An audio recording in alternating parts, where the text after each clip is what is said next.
In.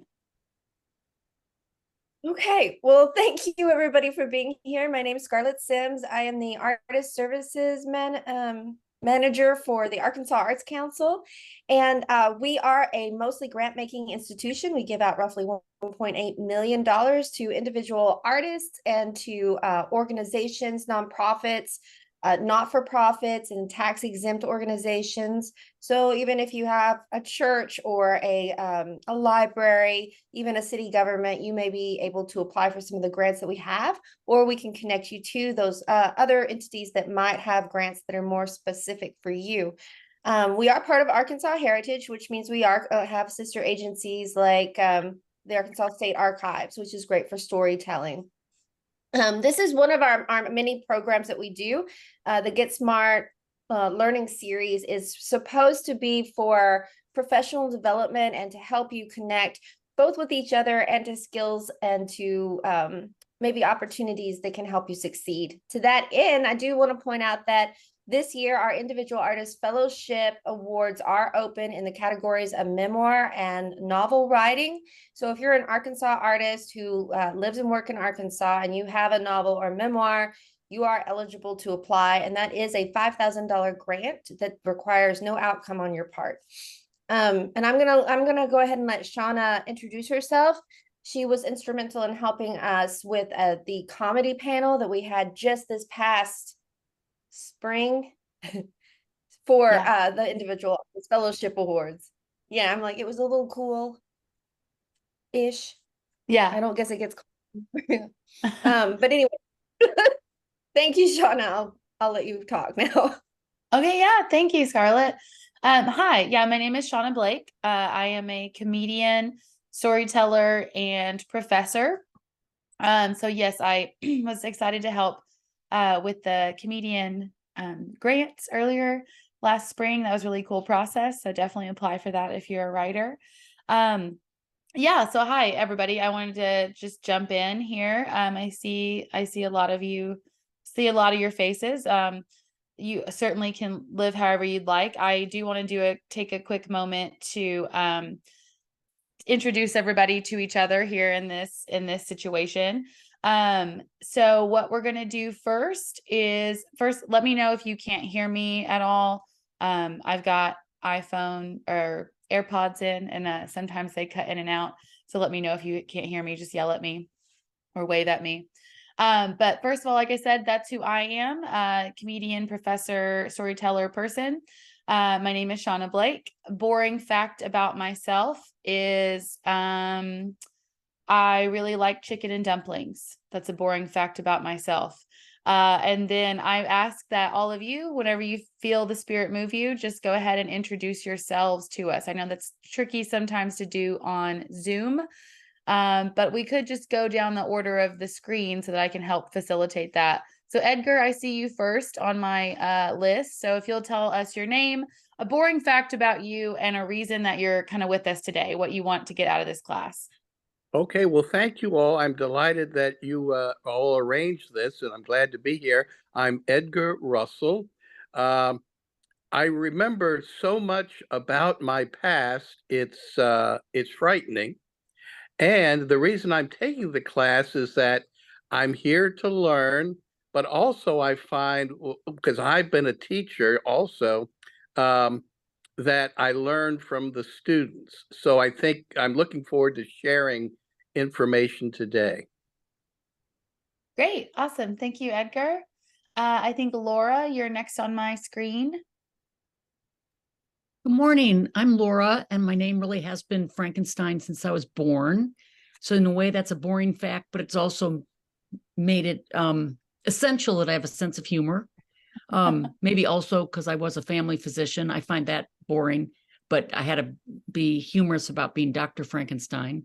And the reason I'm taking the class for today is it's a gift to me.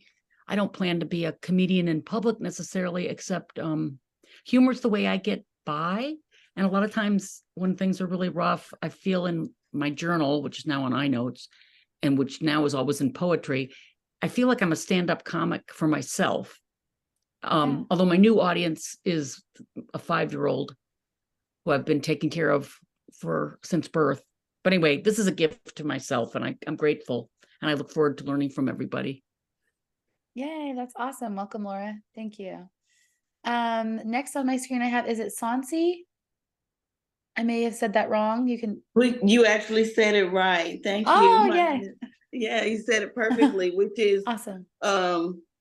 rare. I'm mostly called Sansi throughout my life. I didn't even like it.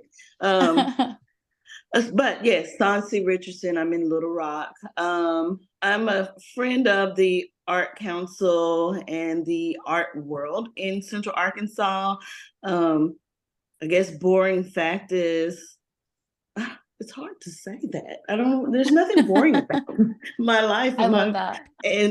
But whatever it is, I'm glad to be here, and I'm here because, I do want to lean into, my background is business and economic development and all of these real heady things. But I want to lean more into my creative space and, explore that. And I have found throughout my life that, number one, comedy or, having a sense of humor is disarming a little times when people don't really know how to approach you or what to say. You can lighten any situation with comedy. And I just want to explore that more and see what tidbits that you have to offer and how to incorporate that into storytelling and writing. Awesome. Welcome, Sansi. Thank you. Next, I think I have Sherry. Is that right on my screen? See if Sherry wants to talk. Yes. Hi. Yeah. Sherry, is it? Can Hi, you hear Sherry. me? Yeah. This is Sherry LeFew, and I'm Scarlett's coworker. I sit right next to her 5 days a week, 8 hours a day, usually. A boring fact about me, it seemed like the most obvious one, is I drink tea all day long. Black tea with milk in it, the way my grandmother taught me to drink it. And I'm here because I like to support Scarlett's workshops, and also I appreciate humor. Yay. Awesome. Thank you. Awesome. Next, I think I have Emily on my screen. If Emily wants to share. She dropped a message. Oh, and said, perfect. read that. Hi, I'm Emily. I'm not Emily, but hi, I'm Emily. I'm excited to learn more about comedy writing since I love to write romantic dramedy. And a boring fact is that I was born in a small town in Ohio. Oh, yay. Thank you, Emily. And then last, I think I have Jory on the screen, which Jory, feel free to wave us away or drop a chat or say hi, whatever you want to do. Okay, perfect. I'll speak. I just can't turn my camera on. Okay, yeah, no, you're totally fine. I don't want to make anyone do anything. I don't want to skip over you. I'm Jory. I guess a boring fact is I'm a therapist.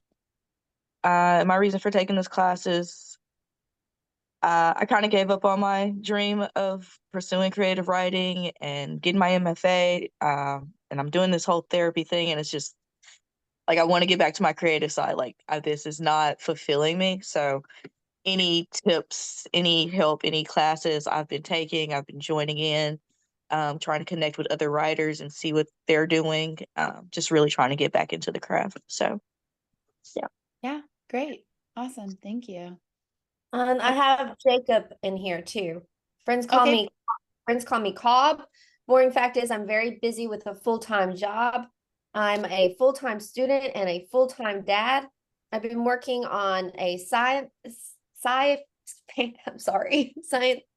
fantasy manuscript. He calls it a sci fantasy. I'm just not that good for but I'd like to be a more well-rounded writer. Obviously, I need an oration class. So sorry about that, guys. I butchered it.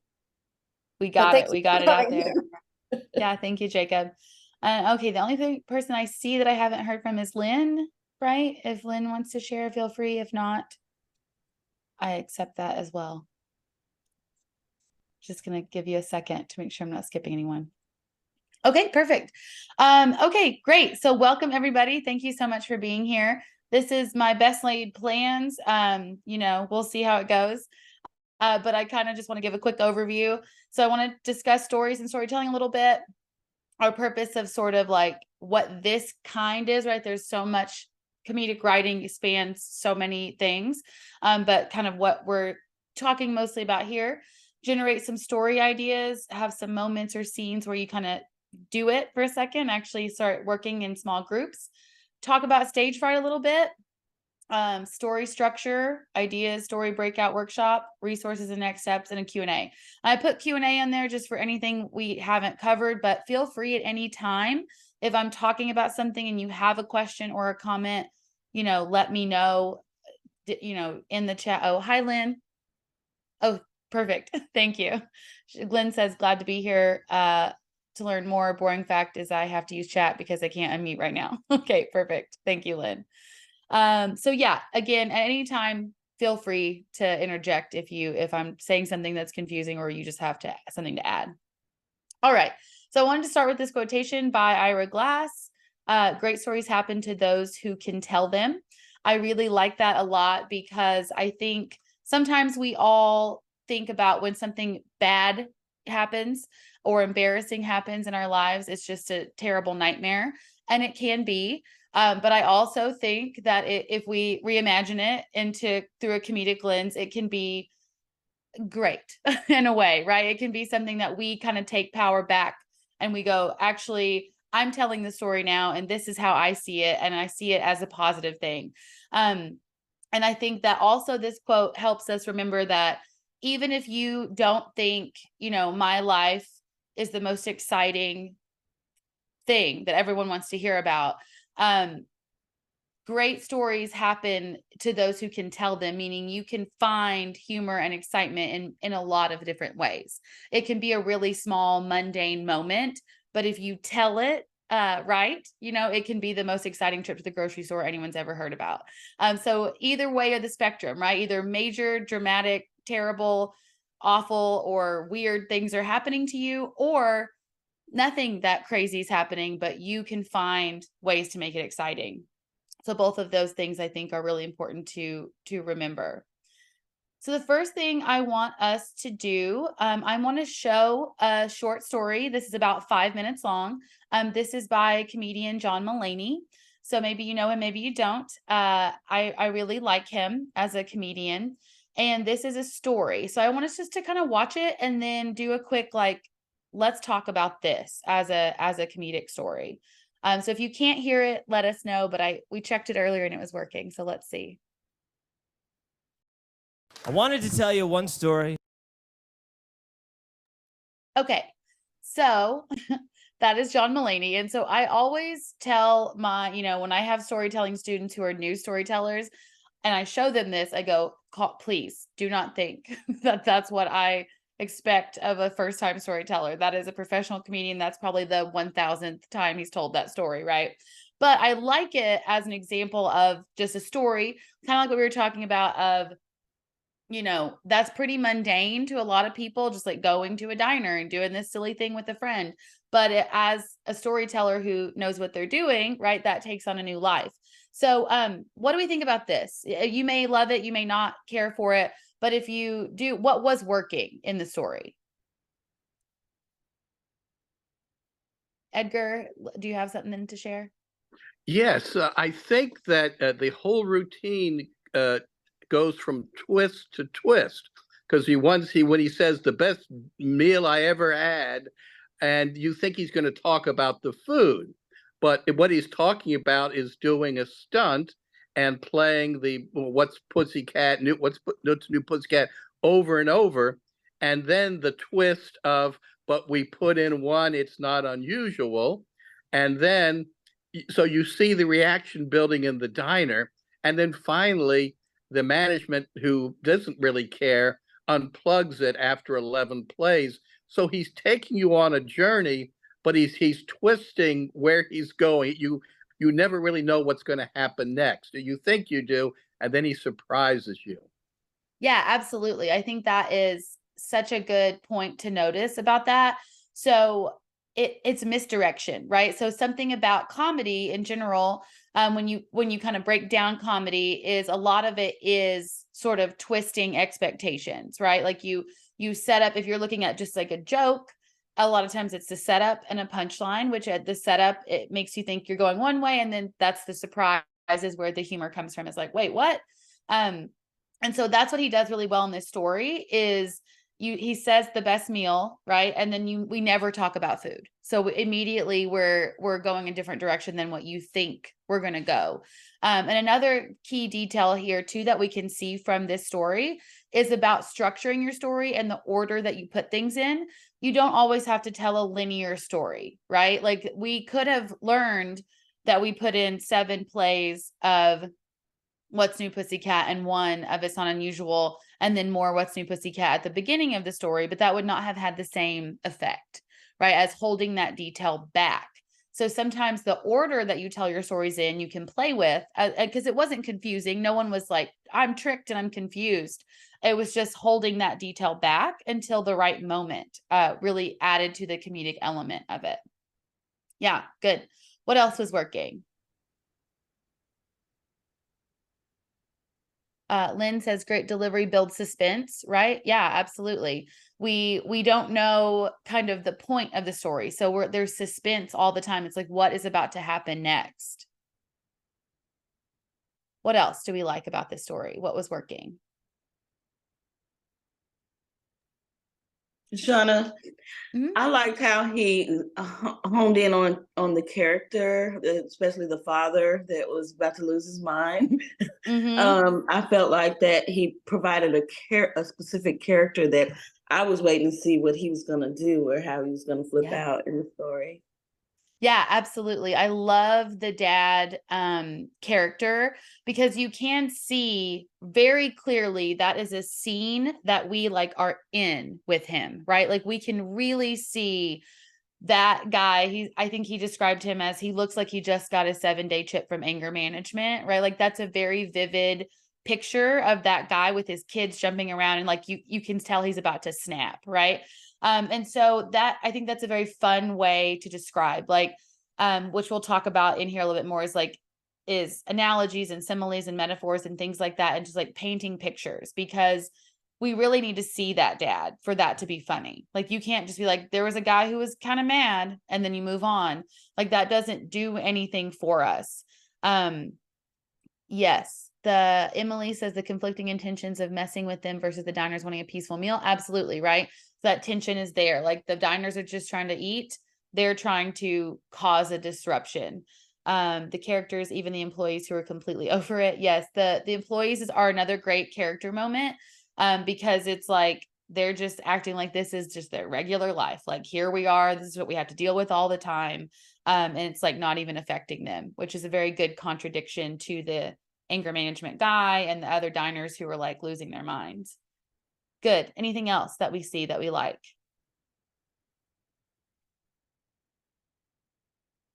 Laura? For me, there was just something about his enthusiasm in his delivery. It didn't even really matter what the story was going to be. I just wanted to follow along with him because I felt there was something playful was going to happen. Yeah, absolutely. So we talked a lot about the content. Like he has great descriptions, he has a great suspense built, he has a great tension between characters and developing characters.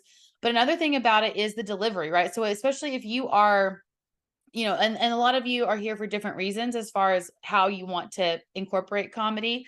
But if you're delivering it, if you're performing it in some way, to look at his performance is really key. Right. So he has a lot of course, the hallmarks of a good public speaking. So he's looking at the audience, he's engaging with them, he is playful in his delivery. He looks like he's excited to tell you the story, right? And that can go a long way. You want to know because he's excited to tell you, so you want to know what he's going to tell you.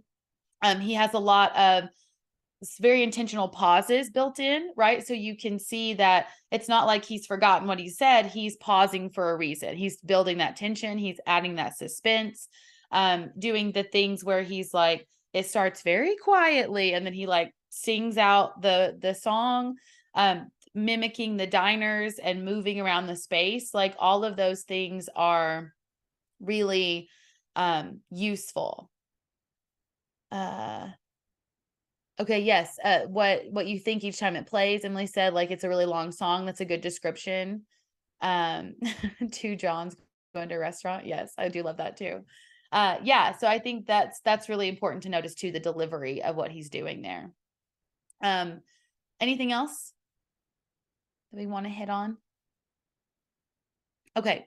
Yeah, and another thing I want to point out is the language that he uses too is helpful. One thing, like alliterations, I like the part so much where he says provided it was preceded by, right? Like, so hitting those kind of hard consonants and the alliteration can also add to comedic effect and add to the memory of it, right? Like you remember that those things were happening.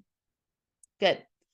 Okay, so I have one more story that I want to show us. And this one is somebody who presented at a storytelling event called The Moth. You may or may not be familiar with that. It is personal stories. And that's sort of what I'm working towards in this workshop, is looking more at kind of personal, true stories that, of course, if you're using them for other purposes of fiction writing, you can translate those into it. But this is not a professional comedic storyteller, but a person out in the world, right, who is telling this story at an event. So I want to watch this one too. It's also fairly short, about 4 or 5 minutes. Yeah, I think it's going to state on here, but this was told in December of 2013 in New York City. And the theme of the evening was face to face. So sometimes at storytelling events, they will have themes for the evening. And so people who could go tell a story will tell it based on that theme. This one was called Face to Face.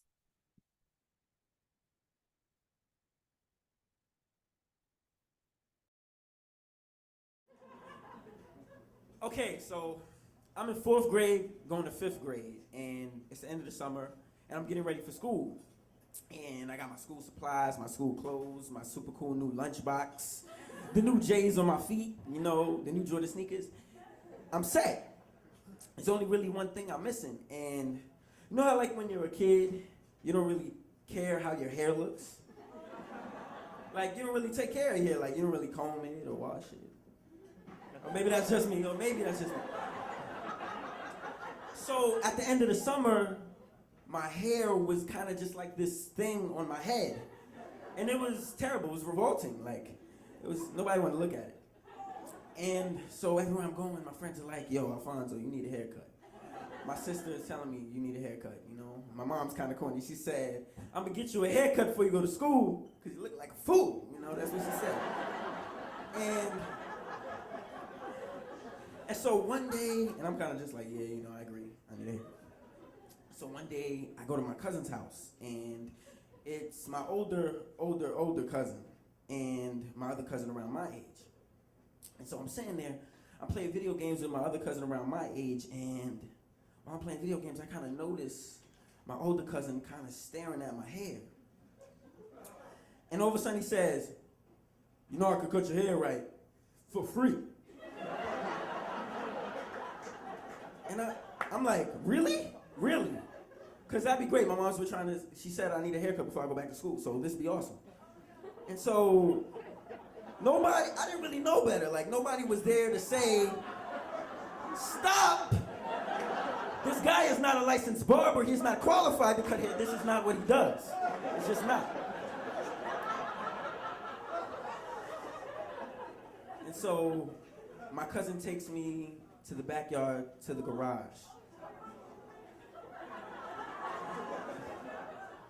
And the garage is dark, and there's not really much light except for this old rusty lamp. And you know how, like, in the movies when they find some ancient artifact and there's the dust on it and they blow in it and the dust flies? That was that lamp. That was it. So my cousin, you know, starts cutting my hair. There was no mirrors either, you know. And you know how when you go to a barber shop, there's those giant mirrors. So while you're getting your haircut, you could kind of look up and check, you know, I like that, that's nice, you know. So my cousin's cutting my hair for like 25, 30 minutes. And all of a sudden, he stops. And he's proud of his work. He's like, bang, there you go, I got you, little man. Gives me a high five. Got you. And I get up and, I'm like, okay, now I'm ready for school. I want to go play video games with my cousin now. And so I knew there was something wrong. Because as soon as I stepped foot into the house, my other cousin around my age looks at me and starts dying, crying, laughing all over the place, hysterically. And I like jokes, I want to know what's funny too. So I go to the bathroom and I come face to face with the mirror.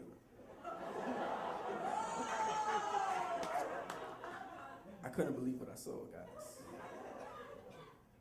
My hairline was back here. And this was all shining. Like I had like this windshield thing going on. Like if you look closely enough into my forehead, you can see your own reflection in it. It was crazy. It was just glistening. And I was kind of crazy when I was a kid. So I started bugging out all over the place. I'm screaming everywhere. Why? What am I going to do? Oh my God, cousin, why have you wronged me this way? How am I supposed to go to school? What am I going to do? So later on, I get dropped off at my house. And I see my mom. And she looks at me, and she kind of just like shrugs it off, She's like, oh, well, I told you I was going to get you a haircut. Should have waited, now you're going to look funny.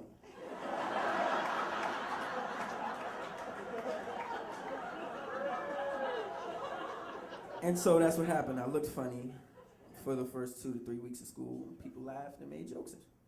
And I don't know if y'all can tell, I keeps it fresh now.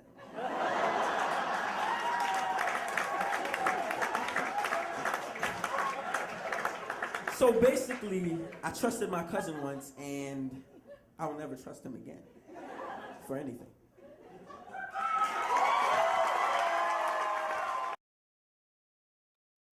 Okay, so what do we think about Alfonso's story? So thinking about that, let's think about detail on his. What details do you remember from the story?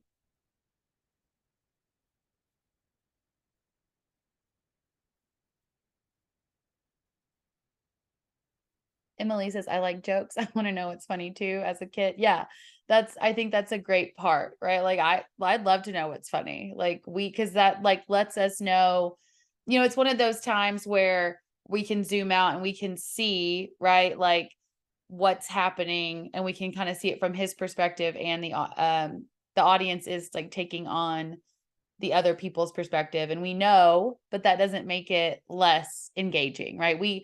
I think we all know this is going to be a bad haircut, right? No one's like, I wonder if it's going to look great. We know it's going to be bad, but just because we know that doesn't take out, the funny or the suspense. Scarlett says the lamp is most memorable to me.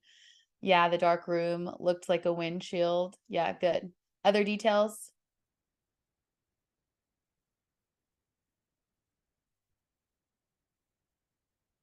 The mom's comments and with no mirrors.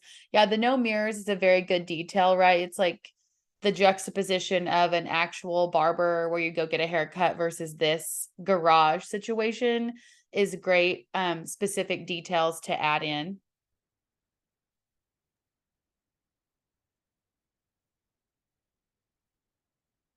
Edgar? He gives us the foreshadowing when he says, there wasn't anybody there to tell me stop. So, so you have a feeling something bad is going to happen, and he keeps reinforcing it with all the other details. Although I figured the guy just kept cutting his hair, but Alfonso says he wasn't malicious. He was proud of his work. But do you think that he was actually doing it to screw over the kid, or do you think he just was incompetent? Yeah, that's a good question. Yeah, it reads to me as kind of incompetent, but it could go either way, right? And I do like that he said he trusted his cousin. He'll never trust his cousin again for anything, right? Whether or not it was malicious or just incompetent, he's not going to trust him. Yeah, Jacob says the details of the story were so small, but the delivery made it hysterical, right? Yeah, absolutely. This again is not a huge, life-changing tragedy, right? It's a bad haircut, which can feel that way, especially as a kid going to school, right? But giving the specific details made it very funny, like we were engaged with it. Other things that we notice about this story, the details or things, right? Because listening to a story can feel like watching a scene from a movie. So that's kind of what we're looking at. Like, what parts can you see? Like we talked about the lamp and the garage. What else? Shawna, I can envision the other cousin's reaction when he walked back in from his haircut, and his other cousin seeing him and his response. That kind of stood out as a dramatic moment. Yeah, that's great. Because that first moment is great, because I like that he showed other people's reactions first, right? Before he saw it. It wasn't like he ran to them. It tells us a little bit more about who he is as a person too, that he didn't like get the haircut and then go, okay, I got to look at it. He was just like, all right, cool. My hair is cut. I'm living my life. And then other people see him, and we get to see him start to realize that there's a problem. And that is a good specific detail. The shoes set the Scarlett says the shoes set the time and place for me. And that's a small detail, right? Specifically like talking about what shoes he was wearing, what his deal was, hairline halfway back, and shocked expressions. Yeah, all of those are really good details. So he does a great job building out very specific scenes, which is so important in telling a story. Anything else you want to mention about Alfonso's story before I skip us over? Okay, perfect. Great. Okay, so when we're thinking about, like, again, lots of ways you can apply all of this stuff that we're talking about, but for the purpose of sort of what I'm focusing on in this workshop is kind of borrowing from the Moth, or looking at like local story slams that do kind of events like this. And it can be helpful because you can translate storytelling. So even if I think it's important to remember, like, if I want to be a performer, great. If I want to tell stories on stage or be a comedian, great. But also if you just want to, like, I don't know, be better at job interviews or work stories into a presentation to make them more interesting. If you're going on a first date, okay, or if you're trying to meet someone's parents for the first time, like, we all have stories that we have to share about ourselves. And it's important, you can make them better for a lot of reasons. I know I heard some people talk about being teachers or having been teachers before. And, I am a professor right now, and I know that, like, telling a story about a piece of content is so much more engaging and practical for students to take with them than just being like fact, because that can get dull, and it can also just kind of float out of your head, right? But if you tell a story connected to it, it can really have more meaning behind.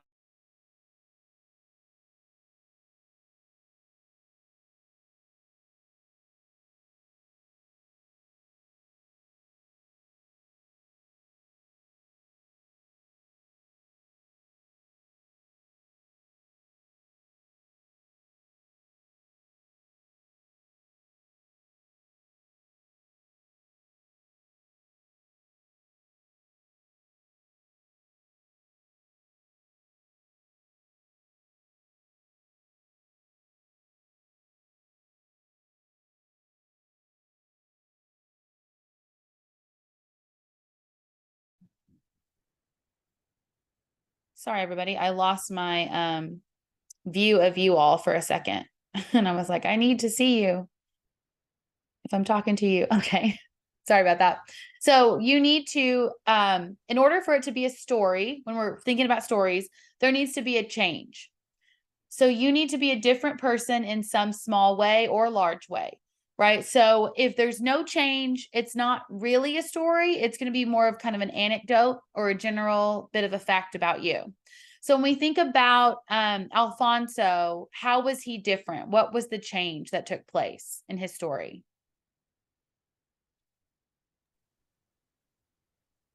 He was a kid at the time. Is that what you mean? Yeah, in a way, like, so he's changed because he's grown up, right? And throughout the story, but also like how did he change from like pre-story to post-story? Like during the story, what changed about him? Jacob says the trust, right? Yeah. So he trusted his cousin at the beginning of the story. He did not trust his cousin at the end of the story, right? So that's a big change in him. Consider maybe the loss of trust was the real story, the hair was the anecdote. Yeah. So like kind of that's the heart of it, was the loss of trust in the cousin, or maybe maybe he thought I might listen to my mom, who says, oh, I'm going to get you a haircut. Like that's something that the just general trust of like, it'll be fine, changed. Right. And the haircut was the vehicle to get us through that. Yeah. So I would say that's the biggest change in Alfonso, is the trust. So you also, in order to have a story, there have to be stakes. What mattered to you? There could be stakes, STEAKS too. I would love that. But now I'm thinking about food, but there need to be stakes, like something is at risk, right? So what mattered to you? What did you have to win or lose? So in Alfonso's story, what were the stakes? What mattered to him, and what did he win or lose?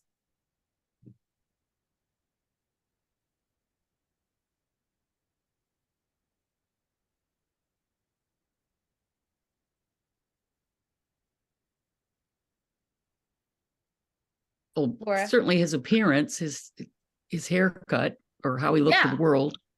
Yeah, absolutely. Right.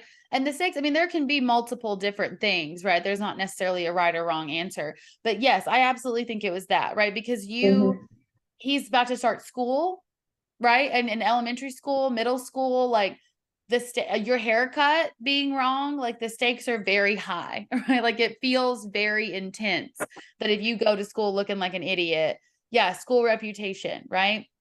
Like the theme is face to face, but saving face, right? Like your appearance, if it's messed up and you're going to school, that's high stakes, pride, right? Yeah, exactly. So you have a lot on the line, kind of, right? When you're that age and you're going to school. So those were sort of the stakes to the story. Like my hair, right? His hair what are the things that are happening there?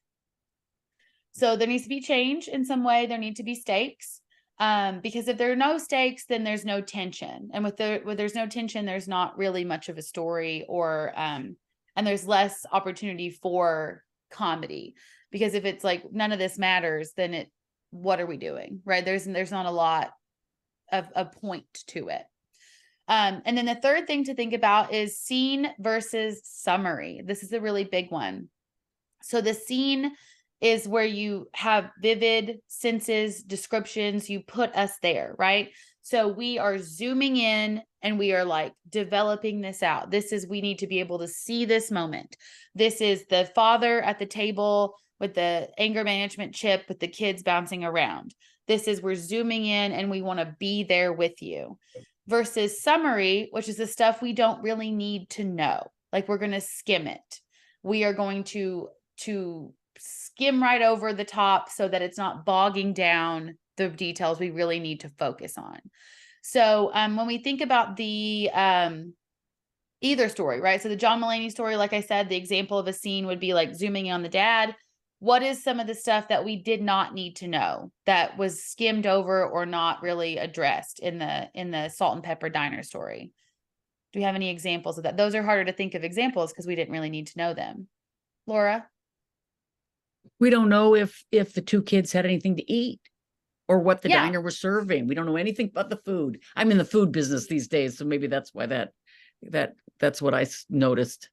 Yeah, right. Absolutely. Yeah, that's what Jacob thought too, right? We never heard about the food at all. We didn't need to know what they were eating because it wasn't relevant to the heart of the story. How they thought of his antic. Yeah, like we don't know. Like we don't really know what gave them the idea to do this. We don't really know how everybody in the diner felt. We don't know who else was in the diner besides the people that we really needed to see like reacting. We could kind of apply that general attitude towards the rest of them. We didn't need to know about the food because it wasn't really relevant. What about in Alfonso's story? What did we skim over? So we talked about the scenes, right? Those vivid moments that we zoomed in on. What did we skim over and we didn't need to know?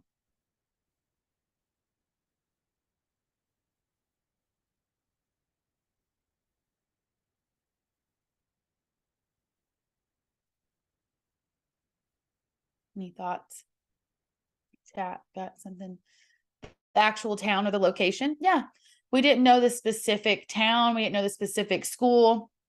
We didn't need to know the kids' reactions at school because we got what we needed. Yeah, exactly. Like there are lots of details when you're telling a story, you know, there's so many things and they all kind of feel like they matter to us because it happened to us and we're like, all of this is important. But when you are trying to think about like the heart of the story, like what really matters, there's a lot that you can skim over. And actually doing that is helpful because then the scenes that we do see pop more, right? So it's important to kind of be thinking about what is relevant and necessary for either the point of the story, the heart of the story, it's telling us the stakes, or it's, you know, giving us that detail of tension, or it's giving us an opportunity to have some laughter, right? Those are all useful things.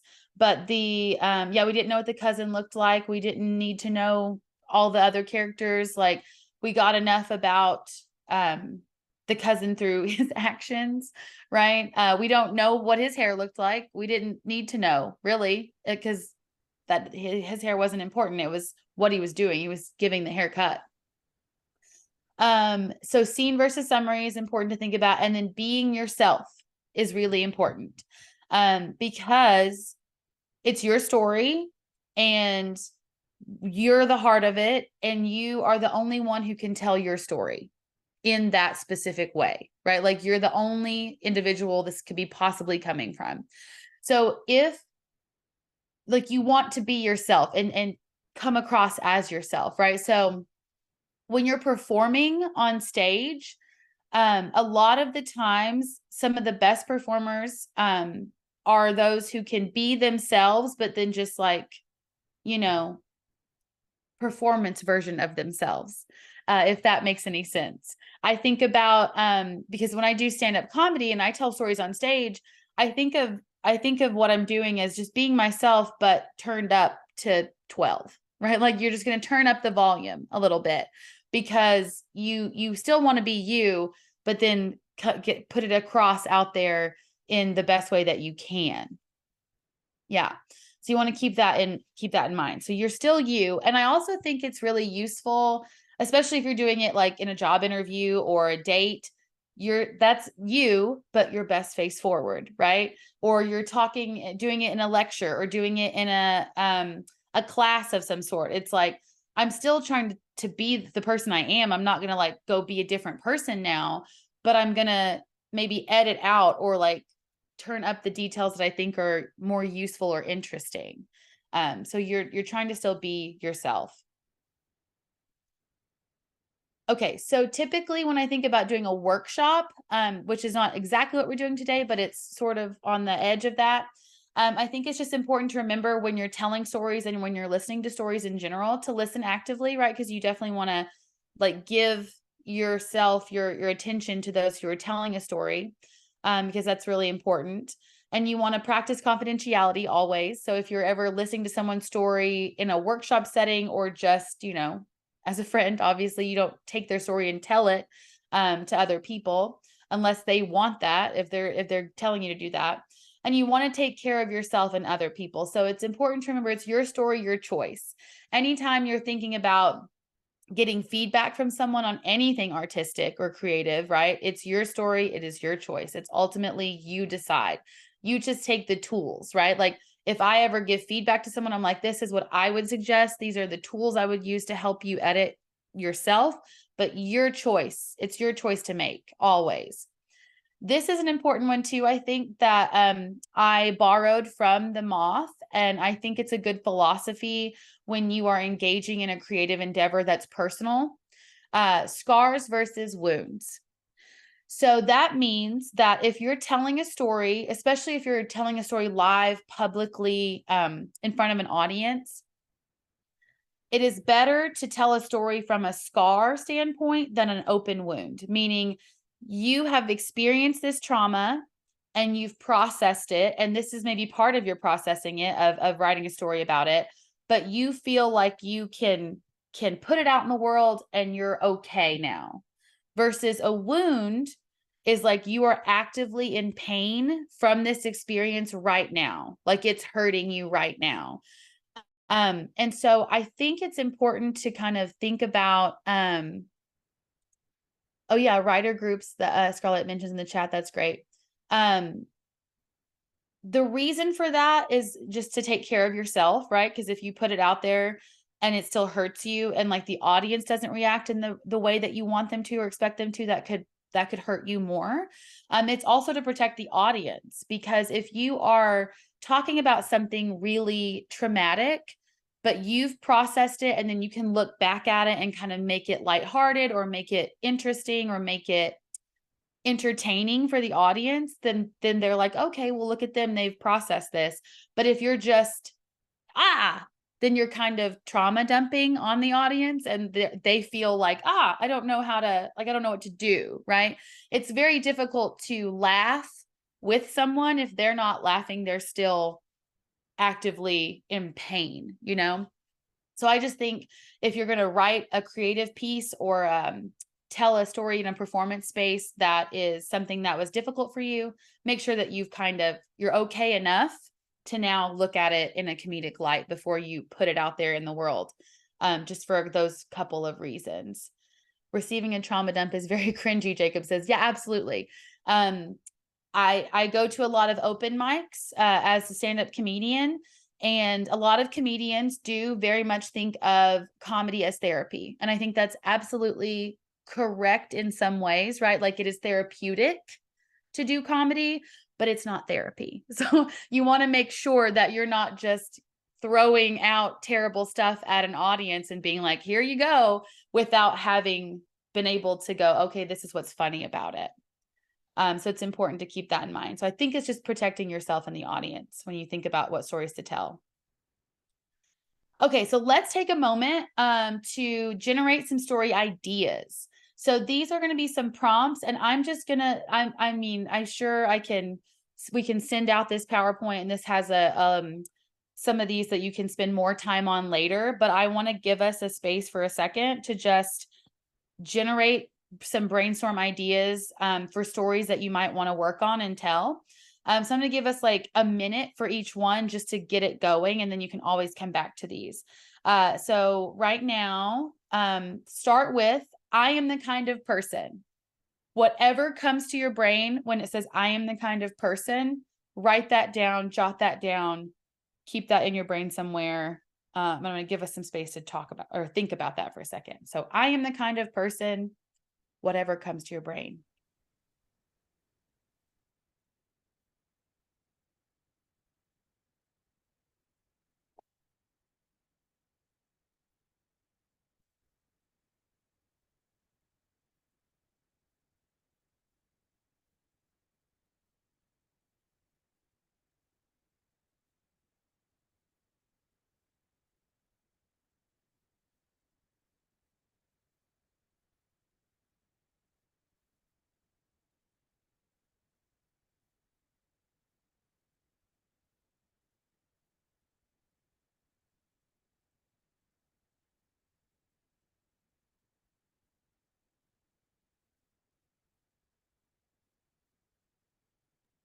Okay, the next prompt is, my friends say I'm,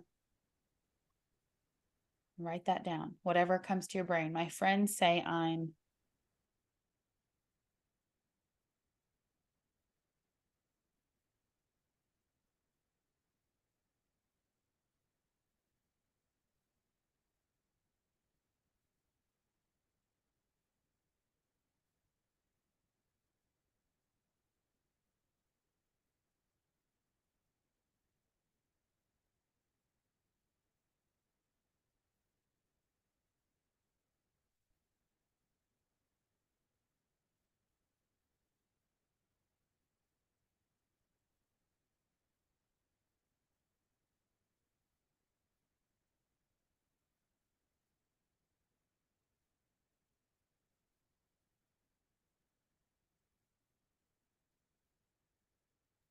Okay, the next one is, a moment I will never forget.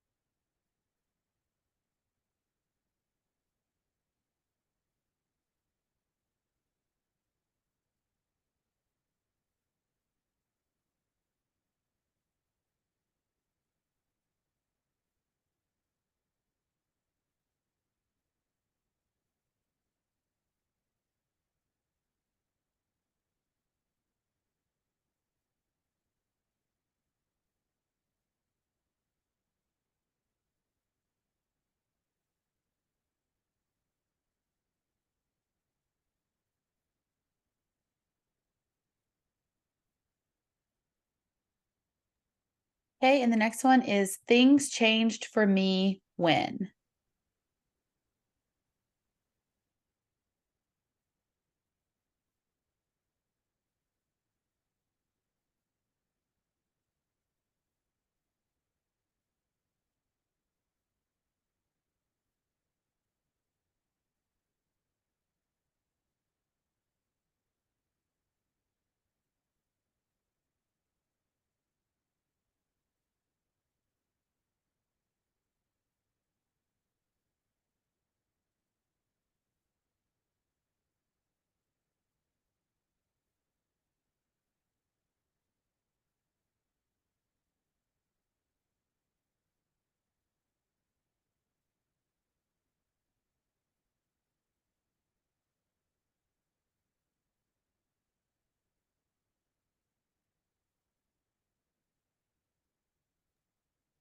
Okay.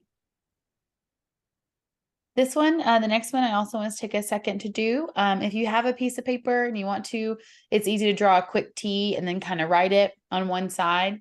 But basically, you're going to write, I used to, but now I. So whatever something that you used to do, I used to never wear a seatbelt, but now I always wear a seatbelt. Or I used to chew a lot of gum, but now I use mints. Whatever it is, because a lot of times if something like that happened, there might be a story behind why.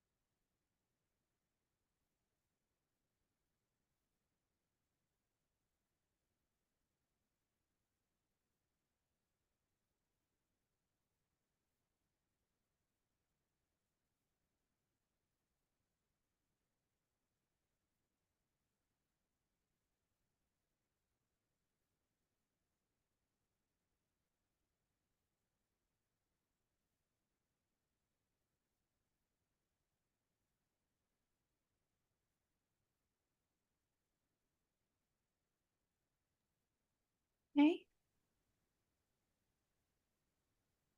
Okay, so for this next one, let me see if this is the one. Yeah. Think about, and we might delve into this one a little bit more in our breakout rooms, but this is a mind journey. So this is an idea of picture a place or an object in your mind, then journey around it. So what do you see, smell, hear? Why is it important to you? What happened with the object in the place?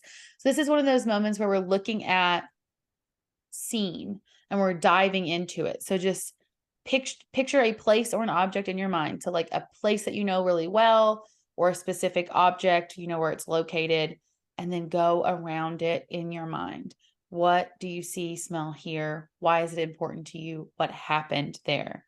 Really kind of envision it and write down all the details that you can think of.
Okay, another one to take a second to do is a relationship web. So write your name in the middle, circle it, start writing people close to you, and then think about things about them or moments you shared or connections that you have with them, and see if there are any stories that might pop up from that. So if you write your name and circle it, and then who are the people closest to you, moments that you shared with them or connections that you have.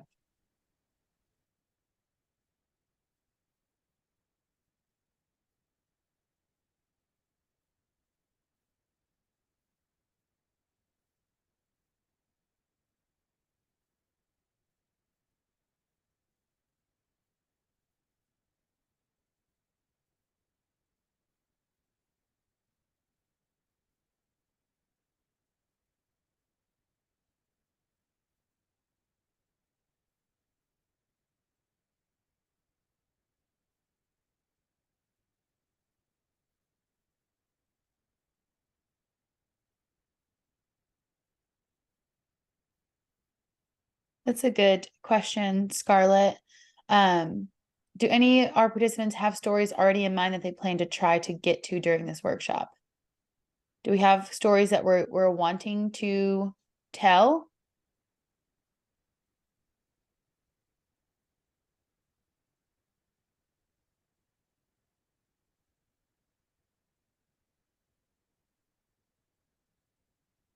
Anybody?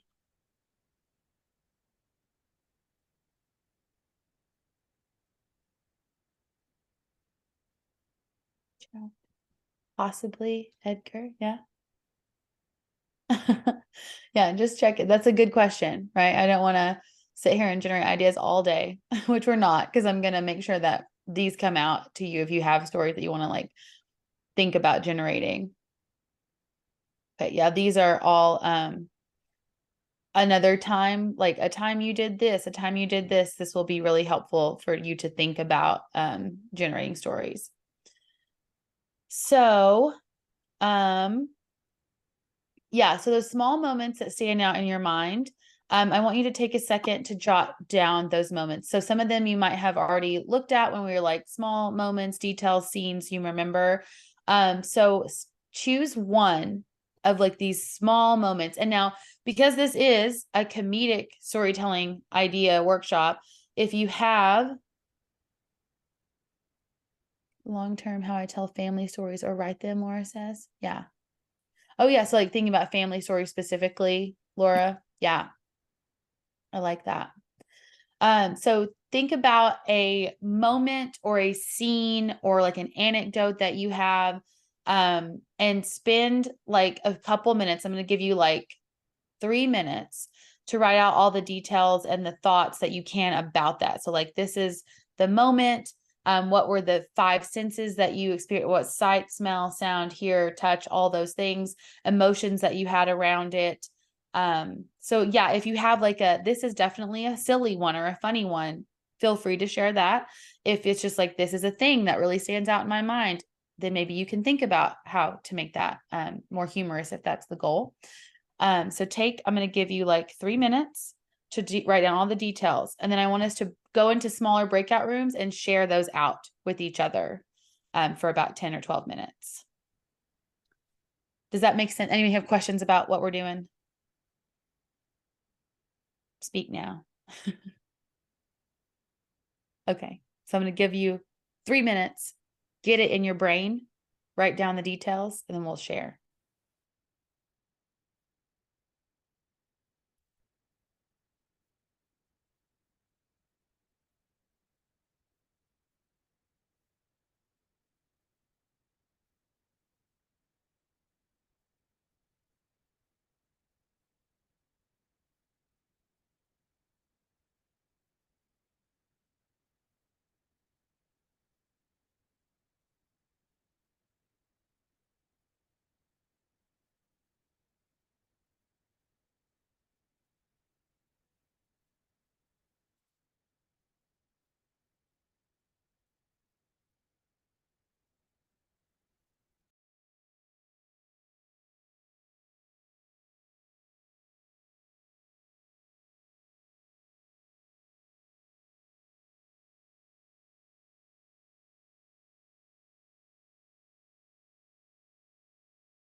Right. Thank you, Sansi. We will miss you.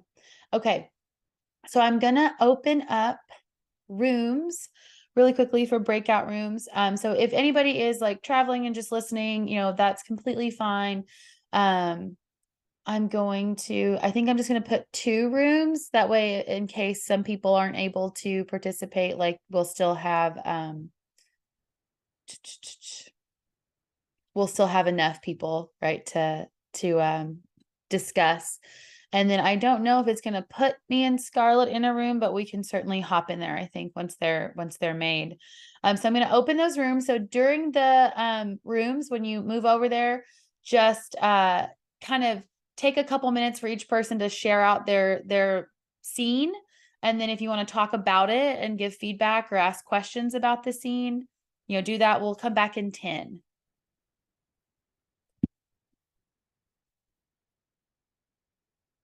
Yeah. And let me know if you can't get into your room.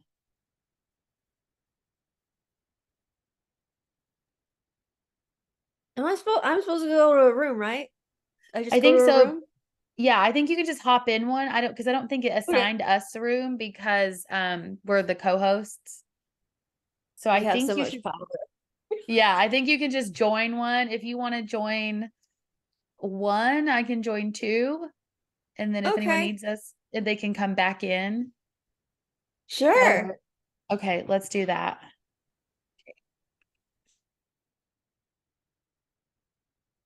Yeah, I will stop sharing my screen.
Jacob, can you hear us again now?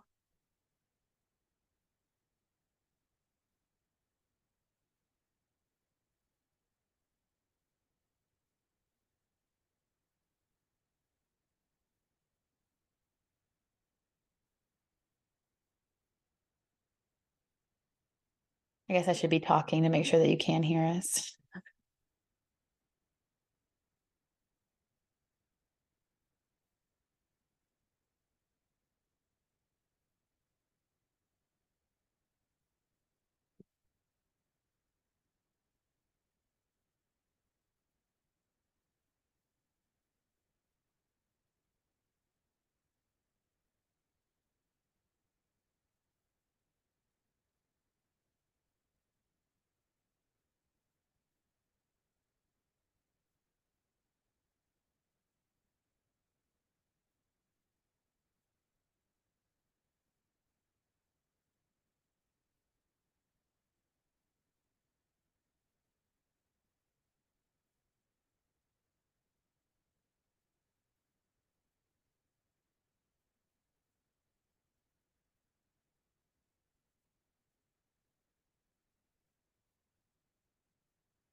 We have about 1 more minute. I'm going to let them wrap up. So, no, this is the most fun part, just staring at each other in silence while they finish their meeting.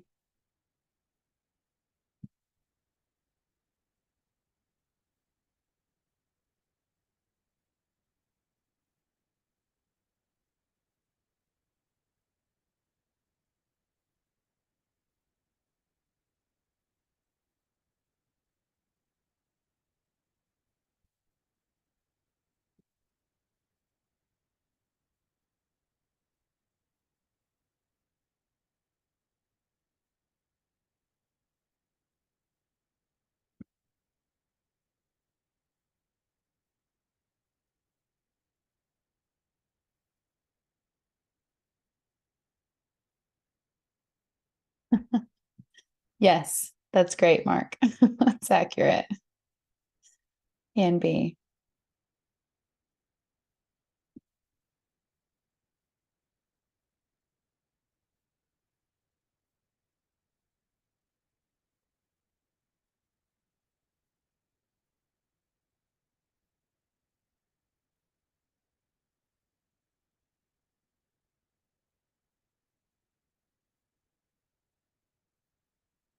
Mm.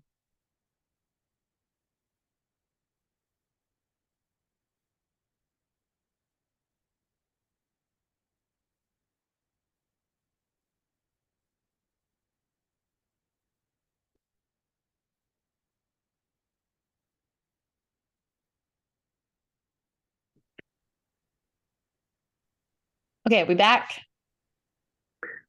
Okay, perfect. I hate like closing the breakout room and then like, what if you're in the middle of something? But I want to make sure that we get to stuff. Okay, so do we have moments that we shared? Perfect. Hopefully that helps a little bit on just like getting some of those details down on developing a longer story. Okay, so I want to take pause briefly and talk about oh no, Jacob, I don't know what happened to Jacob's audio either. But yes, I think the recording will be available. Yes, I'm going to say yes, and hopefully that makes sense to Jacob. So, stage fright. Anybody have that? Are we all like great, happy performing in front of people, individuals, or does anyone have any fears about doing this like storytelling performance purposes in a lecture or on stage? Edgar's like, no, I got this. I feel I great. got this. Yeah. Yeah. I'll be Yeah. doing 2 shows a night, and please tip your servers generously. Excellent. Yeah. I know that for some people, Jory has big fears. A lot of people are terrified of it. So I teach public speaking at a college, and I know that it's the class that everybody hates the most because it's terrifying for a lot of people. Jerry Seinfeld has that old bit that is like the number one fear in America's public speaking. Number 2 is death. People would rather be giving in the casket than giving the eulogy, right? At a funeral. Which I think is a great joke. And it's also very true for a lot of people. So I just want to take 1 second to give some of my experience and like what I think is helpful for anyone who does get nervous about speaking in public for any reason, right? So again, whether you're giving a presentation at work or whether you are trying to get on stage for the first time, or the 3rd time or the 17th time, acquiring experience is so helpful. Just doing the thing and realizing you're not like the earth doesn't swallow you up and you are done for is very helpful. So just experience any opportunity you have. If there's a city council meeting and someone needs you to talk about the roads, or if there is your kid has a Cub Scout meeting that you can like give the instructions for, like just getting up in front of people whenever you can is very, very helpful. Preparing for it. Prepare. Like if you can prepare in advance, like what you plan to say and do, it is so much more helpful than trying to wing it. Even if you're great on your feet, it's like having a general plan. Think positively and use the power of visualization. Like imagine yourself doing well. No, most nervousness is not visible. This is a really big one. A lot of times people think like you can see our heart beating out of our chest or see our palms sweating. But knowing that, knowing most people can't see you being nervous is very helpful. And do not expect perfection. It will never be perfect. Nothing in this world is. So it's going to go a little bit wrong every time. You're going to forget one thing. You're going to do something weird with your hands. Like it's going to happen. So just don't expect it to be perfect. My favorite method personally is using positive nervousness. So that's controlled nervousness that energizes a speaker for a presentation. So I always ask people like, have you ever played a sport? Have you ever done theater? Have you ever gotten married? Have you ever done anything that's like in front of people? And if you do, most of the time, right before you go out, you have that like, feeling, right? That's the technical term is that's what you feel.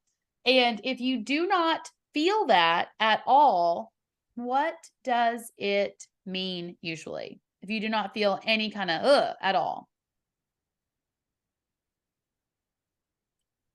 that you are a sociopath or you are dead inside or that you don't care about this thing, right? Oh, pesto, autocorrect. Yeah, Pepto. Or pesto, both. Maybe carbo load before your presentation. That might help. So what you want to do is think about the fact that physiologically speaking, excited and nervous is the exact same biological reaction.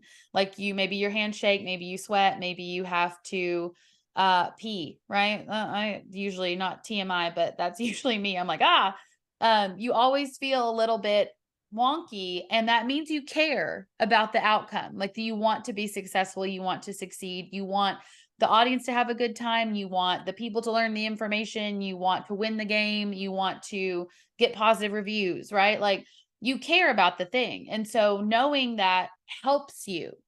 Like I'm excited about this versus I'm nervous. Same kind of physical manifestation, but switching your mindset really, really does help.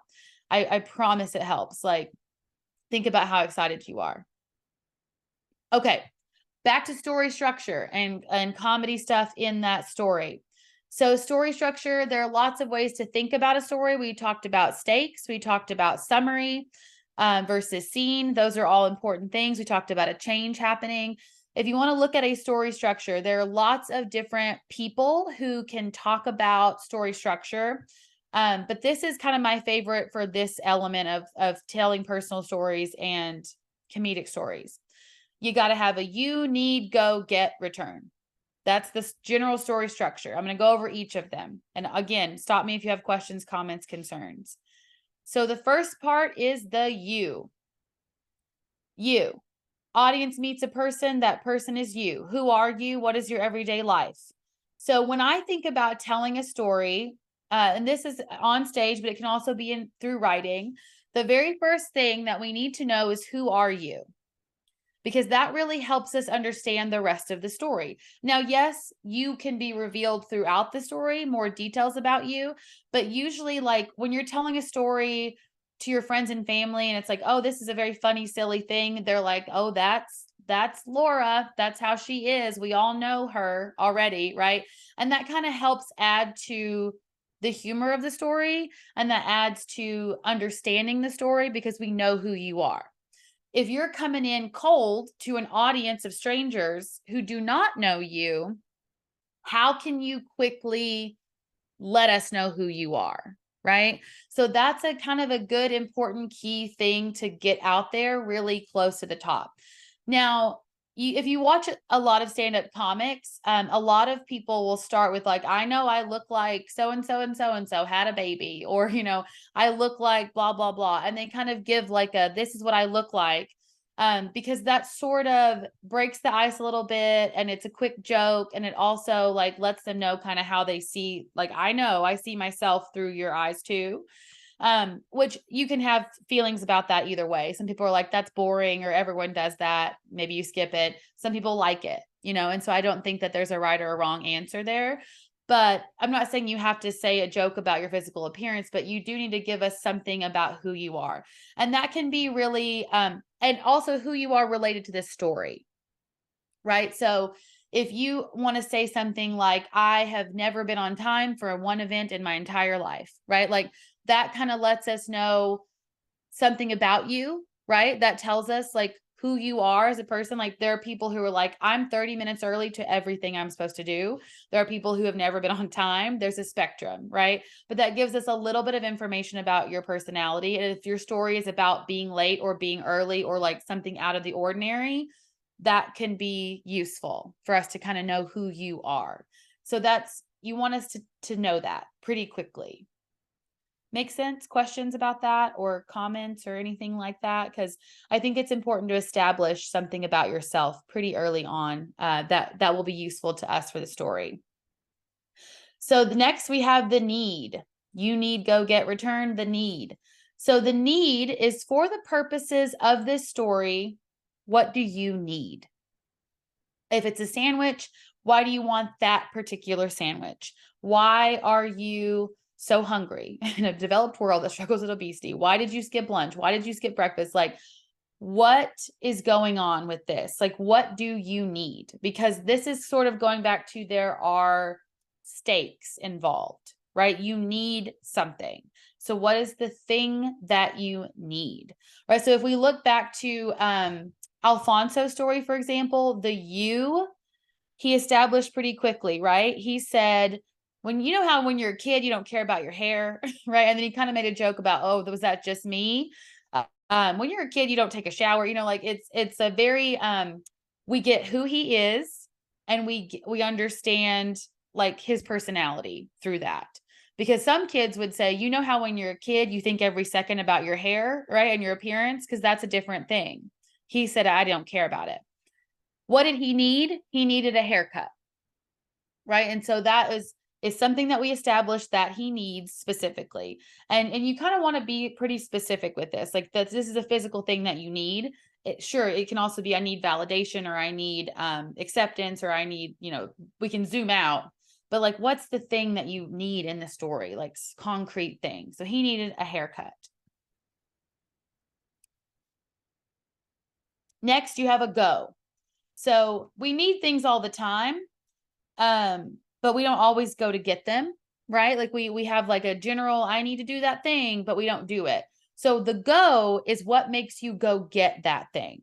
So what makes you go get the sandwich?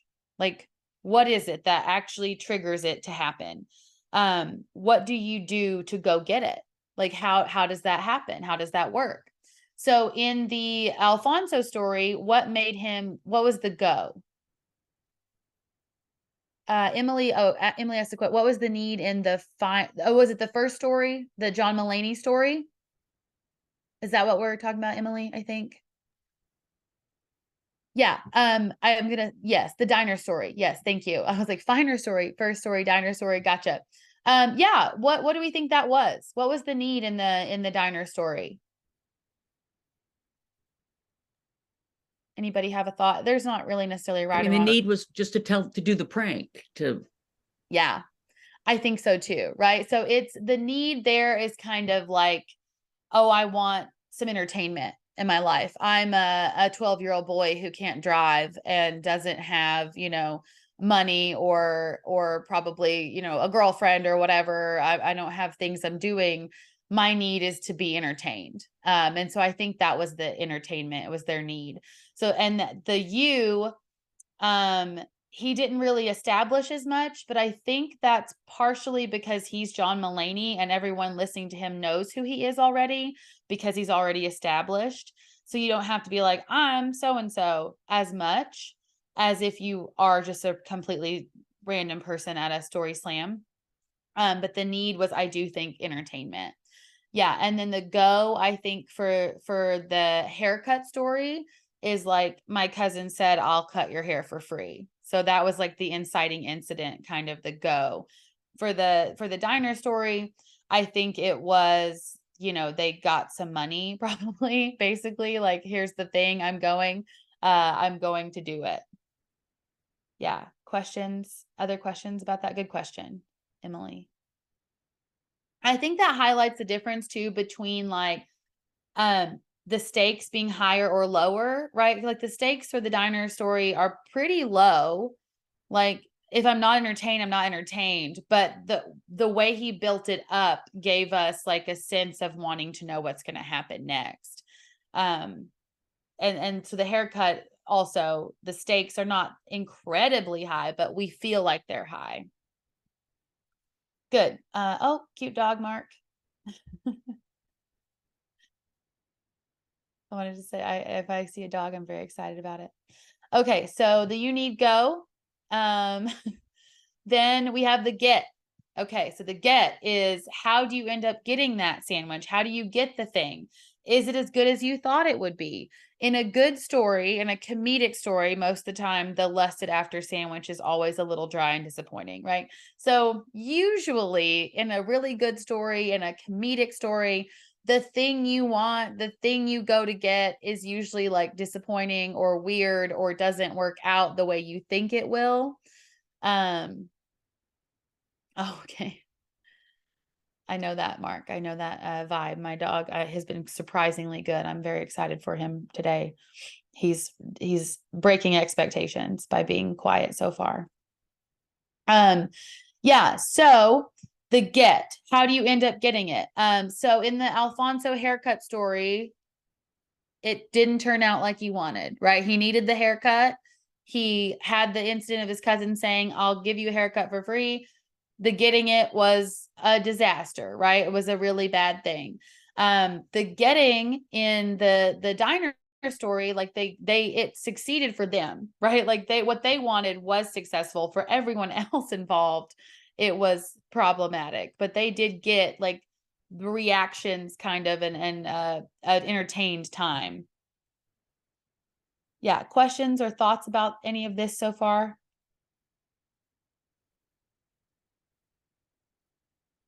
Okay. And then finally, you have the return. The return is, how are you different now? So this is that change.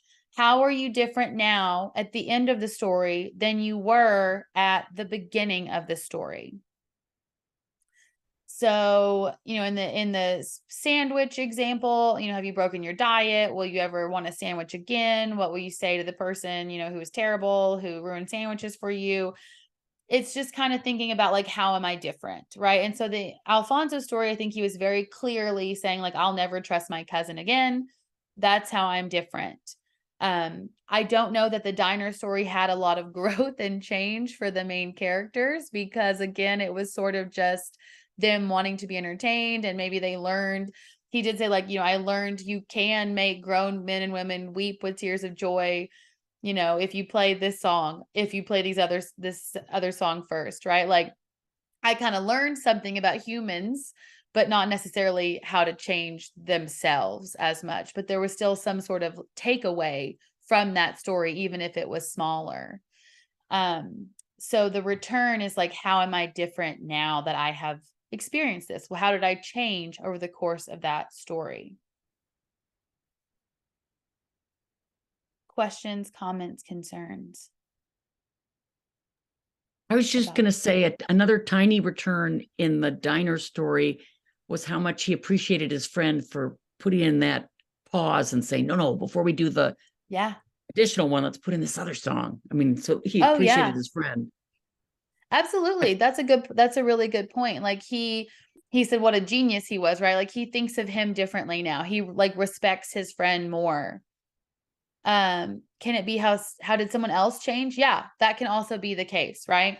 Like other people may have changed due to your actions, or like you witness someone else have a change in their life too. Yeah, that can absolutely be the return as well. Yeah, so I think of this a lot of times as, people work in different ways. Obviously, with creative people and creative endeavors, it's so different. Sometimes I think that it's helpful to go like, okay, I'm gonna tell this story.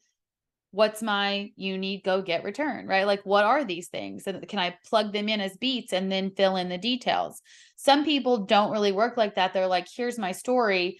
But then if you want to go back and go, does it have these elements? Like, is it clear to people? And if one of them is missing, maybe there's a way to add to it to kind of fill out that story a little bit more deeply.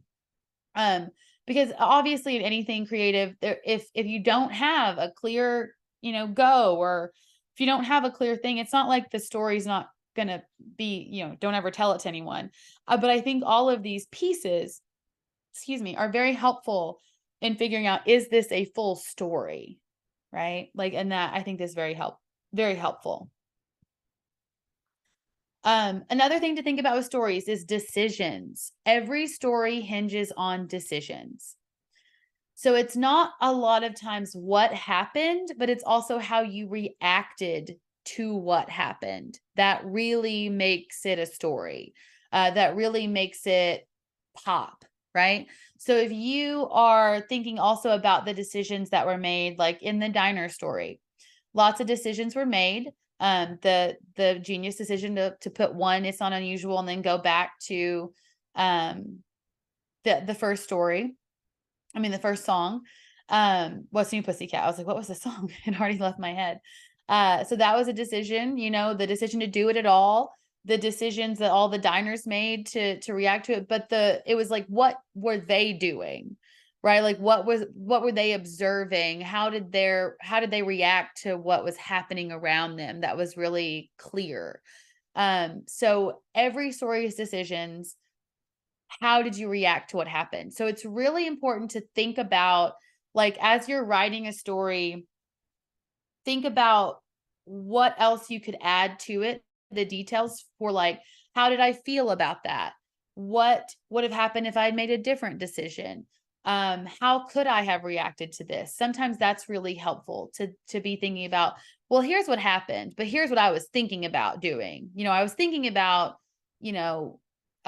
taking this person and shredding them up, right? Or I was thinking about how I might have murdered their whole family. Like this, I'm not this violent, I promise. But like, if you're thinking about someone doing something and you're like, I'm imagining what I could do, but what I said was, thank you so much for your input, right? Like that's a good juxtaposition of what you want to do, right? Because that's a very human thing. Like we want to do this crazy, terrible thing, but we don't, because we're part of society.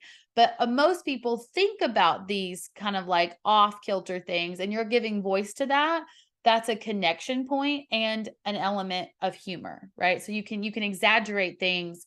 Even if you're telling a true story, you can tell us what happened, but you can tell us what didn't happen that you imagined happening. You can tell us how you felt about what was happening. And there's a lot of area there for a lot of comedy. I know, Laura, you talked about like you're a comedian to yourself, right? You're thinking about these things. And if you were going to take that on stage, you could still think about what you think about to yourself, but say it to other people and see, there's probably some similarities or connections there. Because a lot of times humor can come from either I recognize what you're saying and I feel the same way, right? And that's funny because I am like, I get it. Or I have never in my life thought of that. That's absurd. And that's also very funny, right? Because it's very surprising. So there's a lot of ways to kind of find that humor throughout what you're talking about. Lily Tomlin did this in the Disney scene 9 to 5. Oh, she poisoned the boss's coffee. Yeah, that's a great example. That's a great example. We have those flashbacks of like, this is happening, and then, but it didn't happen, but it did happen, right? We saw it happen, but maybe it wasn't part of it. Yeah, that's a great example. Good. So your stories, you're thinking about these things, right? You're thinking about what are your moments from your life, big or small, that stick with you. These are where you mine your stories. What are the stories you can't wait to tell a new friend? The stories your oldest friend or partner always asks you to repeat. So if you're kind of dipping your toe into storytelling and you're new to it, it could be like, what are the stories that you tell? What are the stories your friends are like, tell them that thing. Tell them that time you did this thing. What are the greatest hits of you, right? That's a great spot to start, like one that you're comfortable with. Like what your greatest hits, like if you had to like give us this a soundtrack of your life, it's like these 3 things have happened to me, and that's who I am because of these 3 things that happened to you, that you did. And then you want to think about, what is this story ultimately about for you?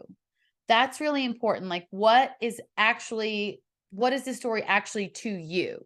Because people are going to take different things from it, right? Like any kind of art, people are going to see different things in it. People are going to project onto it, but kind of thinking about like, what's it about for me? Like, what's the main point of it for me? That will help you in the details that you share versus skip over. Why is this story important for you to tell? That's important to note to yourself. Like, why do you think this matters? Why does it matter to you? Why do you think it matters to other people? And then how would you describe yourself at the beginning of the story, and who would you become by the end? Those are good things to note. Like, how am I different now than prior to this story? And again, it doesn't have to be huge, major swings and changes.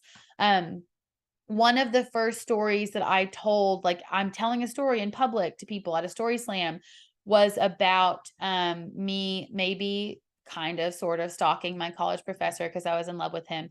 It sounds exactly like what it was. It wasn't great, but I told that story mostly because I'm like, this was really embarrassing, like the things that happened in it. I've linked it in the PowerPoint. If anyone wants to watch it, you feel free. I'm not going to show it to them while I'm standing here making them watch it, but one of those things where it's like it's about like me, it's embarrassing, but it's like I think it's true that most people have been in that position of like, I'm into somebody that it's like it's not reciprocal and I embarrass myself, right? Like a lot of people have had that experience. What I learned was like, it's fine. Like, like ultimately, like you'll be fine, whatever happens. And so those are kind of some beats of like, that's why I tell it, because I think it makes it, the thing that happened that was so embarrassing, worth it, kind of, if you get to talk about it and like make that connection with other people. So there's reasons for telling your stories. Okay, let's talk a little bit about, before I open it up for just like final questions that we have before I keep you, is jokes and bits. Okay, so I like this quote: when you tell a great joke, people remember the joke. When you tell a funny story, people remember you. Jeff Zimmerman, a comic and storyteller. And I think that is true in a lot of ways. I think that if you tell a joke, people are like, God, that was a good joke, and I remember that joke. But when you tell a funny story, like this is who I am, this is something that happened to me, people will remember who you are and kind of connect with you a little bit more. So when you are kind of adding in jokes into your story, if that's something that you're thinking about doing, and here's another key distinction I really like to talk about when it comes to comedic storytelling versus stand-up comedy. They are different things, and telling a story is, you are successful if people are listening and they are engaged and they want to know. And if you want to be comedic and people get some laughter out of it, that's a bonus and that's wonderful. But you're kind of just wanting to tell the story. And it's important to kind of center yourself in it. So again, it's like your perspective, and then establish expectations and then twist it. Mitch Hedberg was great at this. He was a one-liner comedian. He said, I used to do drugs. I still do, but I used to too, right? So it's sort of like, okay, that's the surprise ending. Words you say, but also facial expressions, tone of voice, like it's you. So how you say it can really impact the way people receive it. I think it's important when you're telling a story to think beyond punchlines, right? So when you think about comedy, you think like set up punchline. You're twisting expectations, you're trying to surprise the audience. But when you're telling a story, you want to tell the story. And then the audience will find the funny. Like if you look back at Alfonso's story, he wasn't doing jokes. He wasn't trying to do jokes. He was telling us a story, and we found it. Like we found it with him. When he said, I went out to the garage, we already are laughing because we're like, this is going to be a disaster. But he didn't have to write a joke about the garage. You know, he just said, I'm about to go get a haircut in a dark garage with a single lamp that doesn't even work, you know? And that alone we found that humorous because we knew what was coming. So you don't have to think about putting jokes necessarily into your story. A lot of times the audience will find it if you're taking us on a well-crafted journey. I like the Christmas jokes in the chat. So you can also think about using old jokes in a new context. So if you do have like a really like an anecdote, or a joke that you like to tell that is something that you've told that people think is funny, you can always consider that as part, you know, if there's a place for it in your story that can add to kind of who you are as a person, that's helpful too. So you can kind of use, if you have jokes or the things that you like to talk about, you can enfold them into a story sometimes, and that can be helpful to use them in a new context. And when you think about telling funny stories, think about your comedic voice, right? So like, what do you laugh at in life? What is funny to you? Start there. Like if you find this specific kind of thing really funny, then that's probably what you want to lean towards, right? What makes you unique as a person? Liberate that individuality, right? Like be who you are, because you're the only you.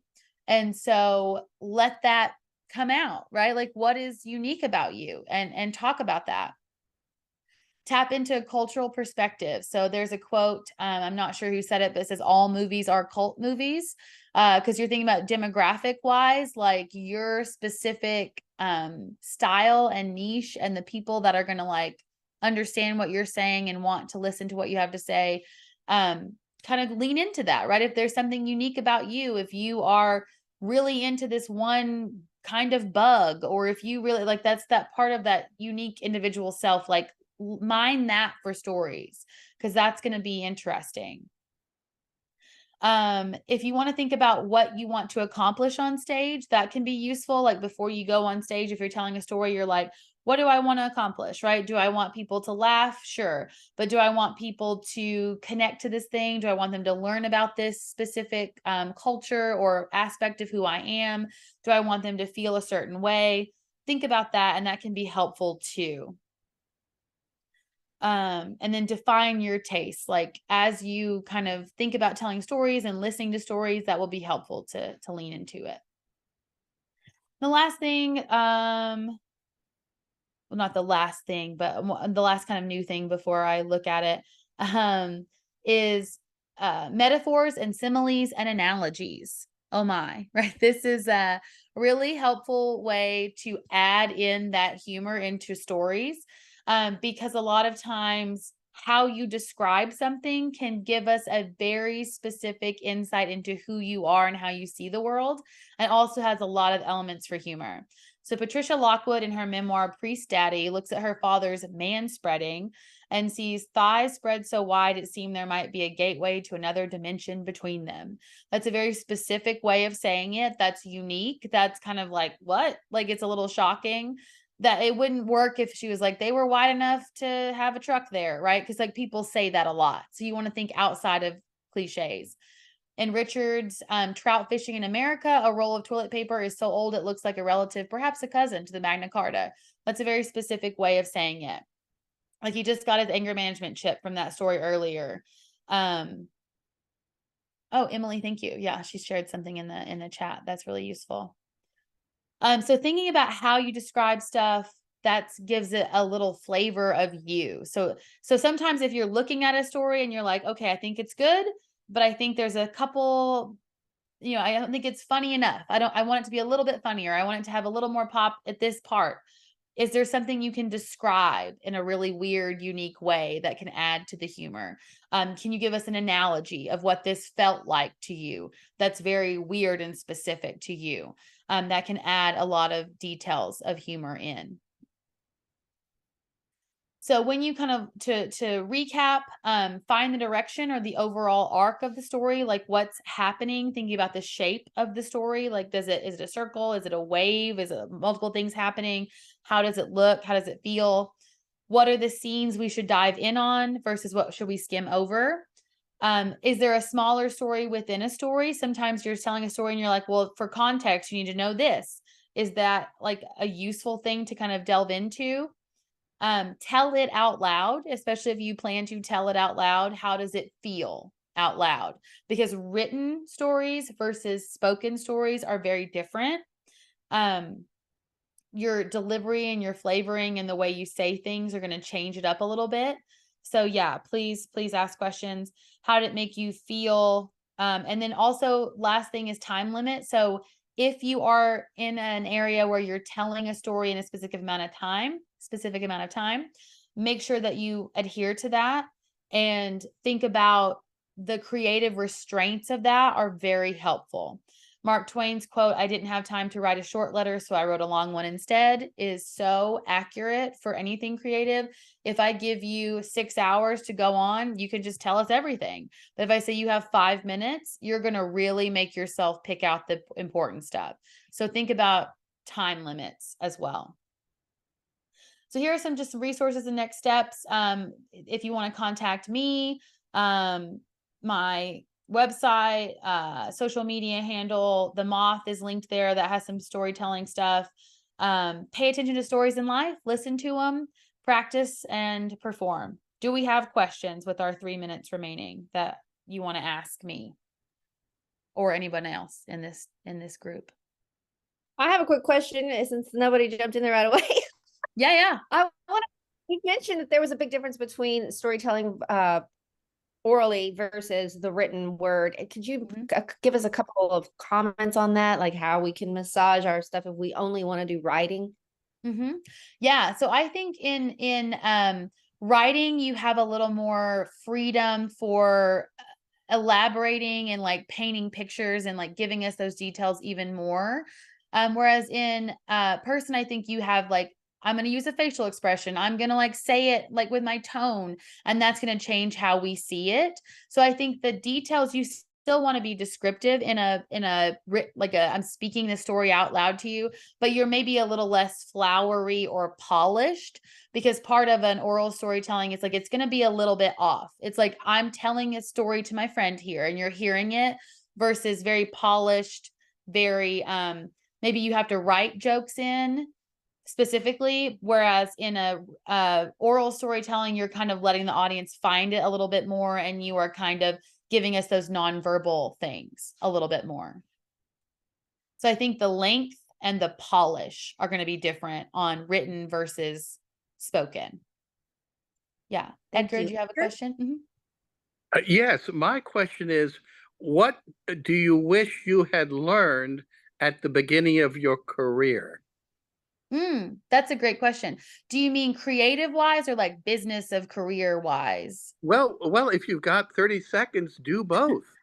Yeah, I think the beginning, I think I wish I had known very quickly that you can just fail, like just try it, like, because I think when I first started, I was really terrified, like, oh, people aren't going to think this is funny. It's not going to, I have to be really polished and really on it. It's like, no, just try it. Just try to talk and find it. That will lead to more creative endeavors.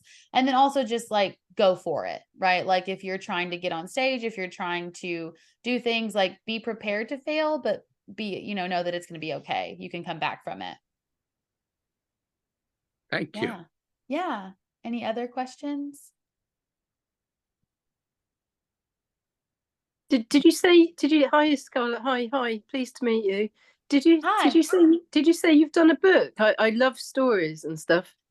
No, I do stand-up comedy and do oral storytelling performances. Yeah. Wow. Okay. Yeah. Yeah. Maybe you Well, should do a book. Yeah, I Maybe. think she should. Yeah. Maybe. I do a little bit of writing as well, like nonfiction, memoir, essay stuff, but not a ton. Yeah. Okay. Well, Thank you yeah, I don't so want to much. keep I everybody. know we're out of time. Yeah. Thank you guys so Well, much for being here. yeah. Thank If you. you have questions, you know, email me or follow me on Instagram or any of those things. So I'm happy to chat further about it. Yeah, I'll try to get the slide up and I will Okay. send out the recording of this video. So Okay, perfect. Thank you. yeah, thank you so much. We'll see you next time. Thanks, everybody. Thank you Bye. very much.